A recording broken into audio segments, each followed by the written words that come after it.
Haha, mainan baru dah sampai. Haha.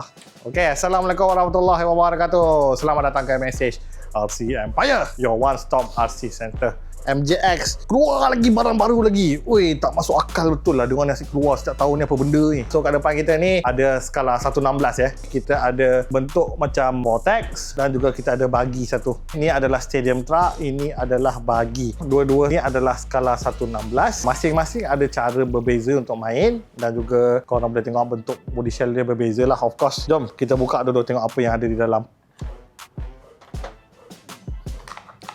Kali ini MJX dah improve lagi dengan chassis yang baru untuk skala 1/16 ni ya. Korang tak ada dah nak pakai bateri asal dia yang tak muat tu, korang nak masuk bateri lain susah. So sekali ni dia dah lengkap dengan strap. ESC ni pun dia dah ubah, dia dah pakai ESC daripada skala 1/14. So dia lagi padu lah dan dilengkapi dengan kipas.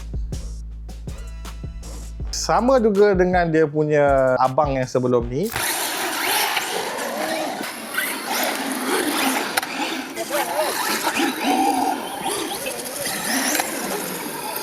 Dia dah dilengkapi dengan bumper punya lampu dan juga wheelie bar di belakang. Dan juga kalau korang tengok ni, apa yang best ni MJX ni, dia memang dah sediakan dengan barang-barang metal di bahagian transmission ni. So memang sangat-sangat tahan. So korang jangan risau, benda ni jarang rosak. Model ni kalau korang nak tahu, ini adalah full hobby grade Korang nak upgrade ke depan ni tak ada masalah. Contohnya macam ESC, motor, servo, of course bateri korang cari lagi besar pun boleh, tak ada masalah. Dan juga part-part yang dia bagi ni semua boleh upgrade. Kalau korang rasa nak upgrade ke metal ke apa nanti, boleh, tak ada masalah.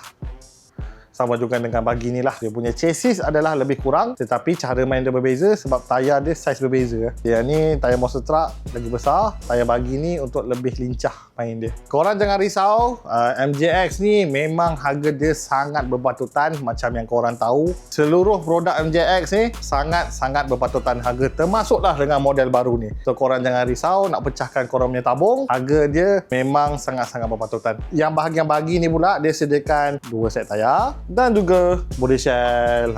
So kali ni dia bagi body shell warna hitam, memang sangat garang. Okay, jom kita tengok. Servo dia agak laju. Dia adalah angry ya. Dia adalah angry snail.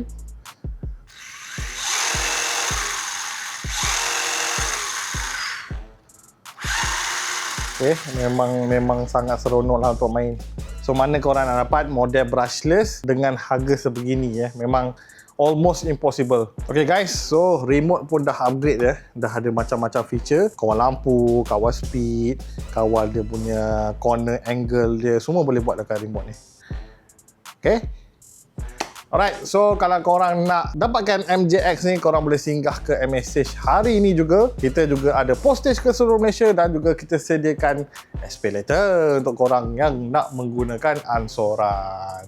So kita berjumpa lagi di video hadapan. Assalamualaikum, peace!